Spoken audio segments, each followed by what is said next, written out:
Ee, Dünkü grevle başlayalım, iş bırakma eylemiyle başlayalım. Hükümetin tutumu belli. 10 yıllardır kamu emekçilerini tüm haklarından mahrum etmek için elinden gelen her şeyi yapıyor. Ve KESK ve bağlı sendikalarda hiçbir zaman alanlardan kopmadı. Dün yine alanlardaydınız. Temel anlamda sizi alanlara çıkaran olgu ne? Bu direnişinizi kamuoyuna nasıl yansıtırsınız? Çünkü kamuoyu da bu konuda doğrusu kafası karışık. Özellikle iktidarın etkisinde olan kesimler itibariyle söylüyorum bunu. Evet, öncelikle şunu ifade etmek gerekiyor. Sadece kamu emekçileri değil, aslında bu ülkede emeğiyle geçinen tüm kesimler ciddi sorunlar yaşıyorlar. Sadece ekonomik sorunlar da yaşamıyorlar. Evet, ciddi bir ekonomik kriz meselesiyle baş başa bırakılmış durumdayız. Sefalet ücretleri dayatılıyor. Hem kamu emekçilerine hem işçilere hem de aslında küçük esnafa da bu böyle bir dayatma var. Bütçe döneminde biz aslında en çerçeveli haliyle durumu ifade etmeye çalışmıştık. Bu ülkenin bütçesi oluşturulurken yükün büyük bir kısmı emeğiyle geçinen, ücretli geçinen bizlere yükleniyor. Çok düşük bir kısmı aslında sermayeye yüklenebiliyor. Ve teşvikler, aflar daha çok sermaye sahipleri üzerinden şekilleniyor. Ve en nihayetinde bütçede oluşan gedikler de yine özellikle biliyorsunuz e, vergilerdeki vergi adaletsizliğiyle bizim karşımıza çıkan yöntemlerle daha çok bizler üzerinden şekillenmeye çalışılıyor, giderilmeye çalışılıyor. Şimdi bu gedikler nasıl ortaya çıkıyor? Yani bütçede açılan bu delikler nasıl ortaya çıkıyor? Şimdi bu ülkede yaşayan herkes şunu çok iyi bilir. Biz eğitim sürecine başladığımızdan itibaren belki ilkokul düzeyinde değilse bile ortaokul düzeyinde ilk öğrendiğimiz bilgilerden birisi e, coğrafyamızın hem stratejik hem lojistik yönler itibariyle hem de iklimi itibariyle dört mevsimin yaşanmış olduğu bir coğrafyada olmak itibariyle kendi kendine yetebilecek çok az ülkeden birisi olduğu gerçeğini anlatmaktır. Şimdi bu gerçek midir? Evet, bu bilgi hakikaten belki de aldığımız en doğru bilgilerden bir tanesi. Fakat yürütülen politikalar sonucunda ülkemiz hiçbir alanda kendi kendine yetecek düzeyde değil şu aşamada. Birçok meseleyi biz dışarıdan almaya çalışıyoruz. Gıdayı bile, yani ciddi bir gıda enflasyonu meselesi yaşıyoruz bunun üzerinden. Şimdi bunların bir sorumlusu var elbette ve bu sorumlusu da elbette ki 23 yıldır iktidarda olan e, siyasi yapı Evet. ve onun bileşenleri. En nihayetinde burada oluşturulan bir kriz halini sürekli bizim karşımıza, emekçilerin karşısına getiriyorlar ve şu söyleniyor Çalışma Bakanlığı tarafından. Taleplerin karşılanması mümkün değil çünkü bu talepler bütçe dengesini alt üst edecek deniyor. Nasıl ki EYT'li emekliler meselesini bütçede ortaya çıkan açığın sorumlusu olarak ilan ettilerse geçtiğimiz yıl, benzer bir şey şimdi bize tekrardan ifade ediyorlar. Peki bu gerçek mi? Bunun gerçek olmadığını çok açık biz defalarca ifade ettik. Bütçe döneminde ifade ettik. Kamu emekçilerine verilebilecek talep edilen ücretlerin karşılanmasının ne kadar aslında küçük meblağlara denk geldiğini, bu iktidarın yürüttüğü politikalarla kayıpların oluştuğu durumlarla karşılaştırdığımızda aslında ne kadar düşük olduğunu gördük. Ya da emekliler açısından aslında talep edilen şeyin ne kadar kolay giderilebilecek bir mesele olduğunu gördük. Devasa bütçenin içerisinde aslında çok da büyük bir miktar etmediğini Evet. gördük. Bunu rakamsal olarak çokça ifade ettiğimiz için ben oraya girmeyeceğim. Ama bugün bize tekrardan aynı senaryo dayatılmaya çalışılıyor. Deniyor ki bütçenin şu andaki hali itibariyle kamu emekçilerine verebileceğimiz miktar her ne kadar şu anda kamu emekçilerini yürüttüğümüz politikalar sonucunda yoksulluk sınırının çok altında yaşama mahkum ediyor olsak da kamu emekçilerinden emekli olanlarını açlık sınırının çok altında ücretlere mahkum bırakmış olsak da bu gerçeği biliyor olsak da alınan ücretlerin alım gücünün çok düşük olduğunu biliyoruz demiş olsalar da bunu bilme haline rağmen Hiçbir adım önermiş atmıyorlar. oldukları teklif %11 gibi komik bir rakama çıkmış durumda üçüncüsünde ancak ilk 6 ay için. İkinci 6 ay açısından da %7 bugün üçüncü teklifte karşımıza çıkıyor ve 2027 için hala 4, birinci 6 ay için 4, ikinci 6 ay için 4 deniyor.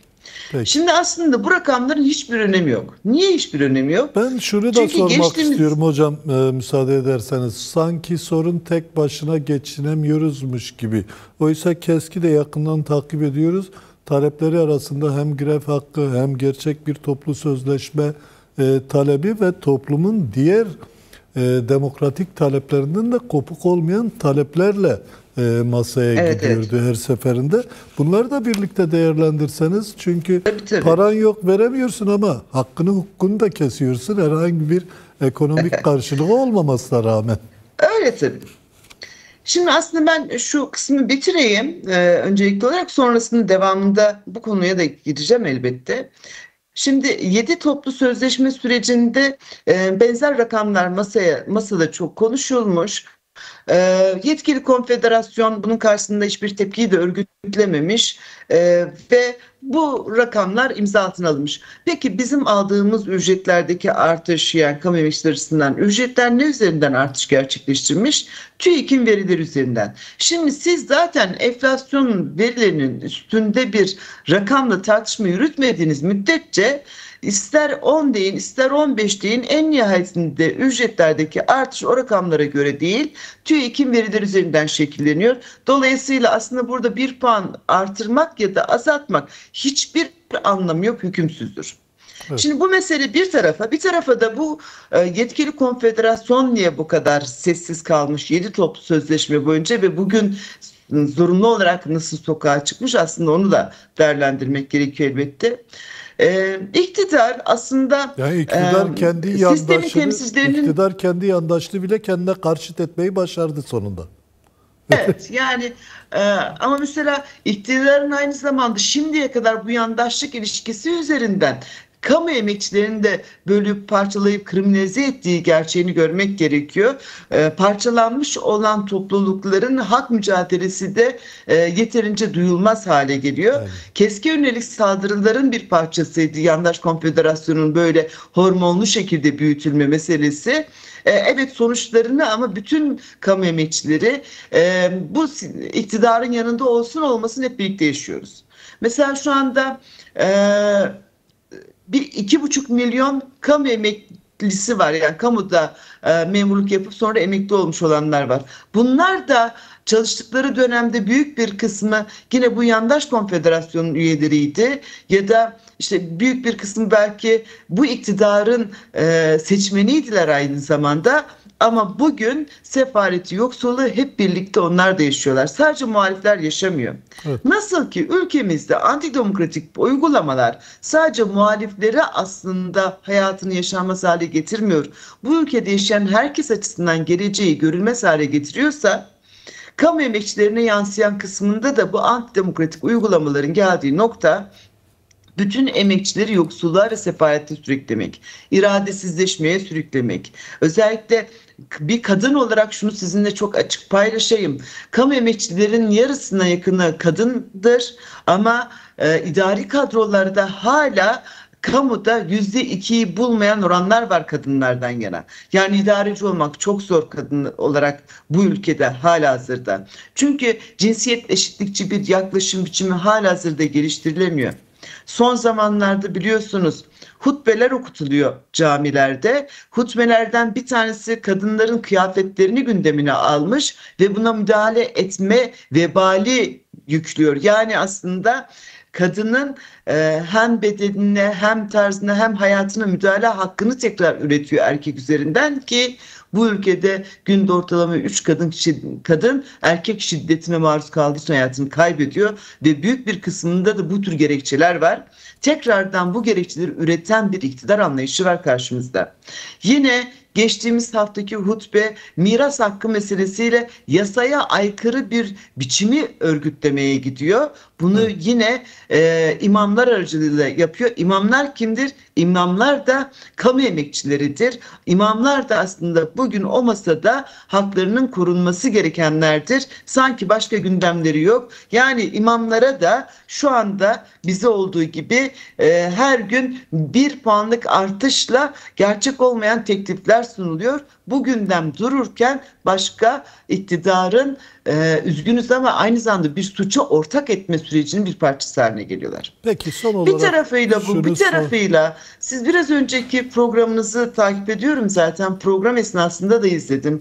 Özellikle barış sürecine yaklaşım şimdi barış hepimiz açısından elzem çok uzun yıllardır büyük acılara sebep olmuş bir sürecin çatışmasızlıkla sonuçlanabilme ihtimali bile bizi mutlu ediyor. İçimizde biraz su serpiyor. Ama bu sürecin bile yürütülmesi esnasında Suriye'de halklar açısından ciddi bir tehdide dönüşmüş olan HTŞ dayatması, HTŞ'yi oranın tek gücü haline getirme iddiası ve çabasıyla sıkıştırılması, yani bu sürecin buradan tehdit ediliyor olmasının kendisi çok ciddi bir kaygı yaratıyor.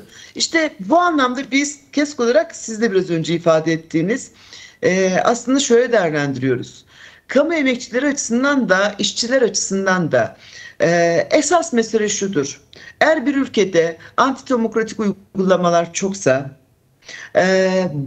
çatışma politikaları, savaş politikaları ön plana çıkmışsa o zeminde aslında demokratik olmayan yöntemler gelişir. Demokrasinin rafa kalktığı ortamda da iktidarların her zaman otoriter yönü ön plana çıkar. Otoriterleşmenin artması antidemokratik zemin emek mücadelesini görünmez kılar ve aslında sömürü sisteminin zeminini oluşturur. Peki. Biz bu anlamda KESK olarak yıllardır bizim mücadelemizin aslında bir 60 yıla yakın geçmişi de vardır. Başından itibaren de şunu söyleriz. Bizim emek mücadelemizin bir boyutu emeğin hakkını almaksa bir tarafı nitelikli kamusal hizmet üretmektir. Halka nitelikli hizmet üretmektir. Peki. Bir tarafı demokrasi mücadelesidir. Çünkü demokrasinin rafa kaldırıldığı şartlarda kazandığınız haklar da her an tırpanlanabilir ve elinizden alınabilir demektir. Peki. Yine demokrasinin de olmazsa olması barış ortamıdır. Dolayısıyla biz taleplerimizi bu anlamda bütünlükle ortaya koyuyoruz. Ancak son dönemlerde özellikle... Hocam çok özür dilerim. Zamanımız çok daraldı bizden. Hemen sonra planlı bir şey var. Son cümlenizi alırsak sevinirim. Tabii ki hemen ifade edeyim. Son dönemlerde özellikle tabandan bir çalışma yürüttük, çalışanlarla buluştuk ve bizden şu talepleri vardı.